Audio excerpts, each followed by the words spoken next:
Эх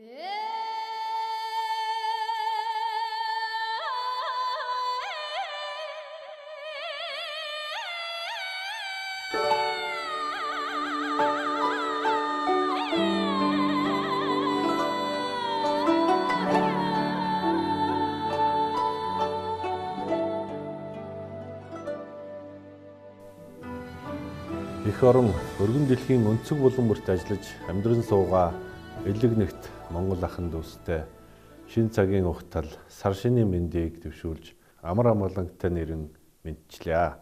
Сар шинийн баяр бол өн эртнээс хөрст газар ханааш ирлэн өргөөгөрөө босгож төрт ёсцоо төвшдөгсөн эртний төвхт Монгол түмний минь уламжлалт ёс заншлын их баяр үлээ. Монголчууд бид ураг төрлөө мэдлцэх төрт ёс уламжлал зан заншлаа үндэтгэх, эв эийг эрхэмлэх, гүн утга, хүндлэл бүхий сар шинийн баяраар бид өнгөрсөн жилийнхээ алдаа оноог шүүн ярилцаж, угтаж буй жилдээ зөвхөн сайн сайхныг бэлэгддэг.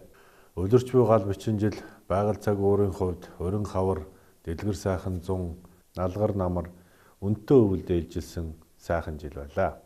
Харин улс орон эдийн засгийн хувьд хүндхэн сорилттой тулсан хэдий ч ард иргэд маань сэтгэл халуун ирээдүйдээ итгэж хүлээсэн жил боллоо. Монгол улс хугацаад болсон санхүүгийн үр төлбөрөө хэрхэн барагдуулах, эдийн засгийн хямралаас хэрхэн гарах болоо гэдэг асуулт олон хүний төдийгүй олон улсын эргэлзээнд байсан ч бид хариулт өгч гарт шийдлээ олж эдийн засгаас сэргээх хөтөлбөртөө хямралыг давах бодлогоо тодорхойллоо. 2012 оноос хойш тасалдсан төсвийн орлого анх удаага 2016 оны өрчлсөн гүйцэтгэлээр 504 тэрбум төгрөгөөр даван биелэж алдагдaltaй байсан гадаад худалдаа 1.6 тэрбум ам доллараар ашигтай гарсан зэрэг манай засгийн газрын хүлээж авсан хүндхэн үеийн хямарсан эдийн засгтай харьцуулахад чамлахааргүй үзүүлэлт юм а. Монгол улсын хүн амын тоо 3.2 сая төрж, малчид маань мал зүргээ бүх төрөл дээр өсгөн 61.5 сая толгойд хүргэж, тариаланчид маань энэ жил ариун их ургац хураан авч, улаан будаан болон төмс үнсний ногооны дотоодын хэрэгцээг 100% хангасан Атрын 3 дугаар аяны амжилтыг 4 жилийн дараа дахин бид давтаж чадлаа. Монгол улсын эдийн засаг хямралаа давж цаашид доктортой хөгжөхөд түнш орнуудын болон гадаадын хөрөнгө оруулалт, эдийн засаг, санхүүгийн олон улсын байгууллагуудын дэмжлэг хэрэгтэй хэдий ч бид дэлхийн стандарт бүхий төсөв санхүүгийн сахилга бат дүрм журамтай байх ёстой маа.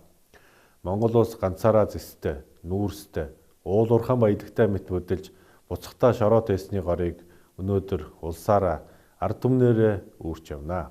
Хүн бүр ингэж ачаа үүрэгтэй зэрэгцээд хуулийн хүрээнд шудраг ёсны асуудал давхар яригдах ёстой гэж ерөнхий сайд миний бие үзэж байна.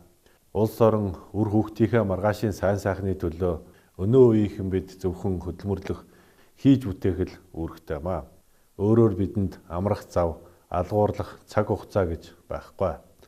Монголчууд бид их ивтэй байж, бүтээлт сэтгэлгээ, сахилга хариуцлага, шудраг ёс хурвыг тулгын 3 чулуу мэт тулж байж, улсаараа өөдлөн дэвжин хөгжнө.